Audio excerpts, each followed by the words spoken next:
বন্ধুরা, আমাদের আজকে মনসা পুজো করতে হয়। বাড়ির মধ্যেই মনসা গাছ রেখে পুজো করতে হয়। বন্ধুরা, কি করব আর, আমার বড় মনসা গাছ ছিল, তো কেটে দিয়েছিলাম, আর বসানো হয়নি। তাই জন্য এখানে তুলসী গাছের সামনেই আমি দুধ, বাতাসা আর একটা কলা অর্পণ করছি মা মনসার নাম করে। মা মনসা, তুমি আমার প্রসাদ গ্রহণ করো।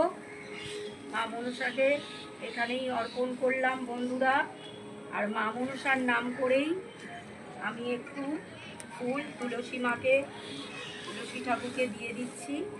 মা মনসা, মাগো, তুমি আমার প্রসাদ, আমার সেবা গ্রহণ করো। তোমাকে আমি এখান থেকেই ডাকছি। মাগো, তুমি সবাইকে দেখো, আমাদের ভিটেকে দেখো।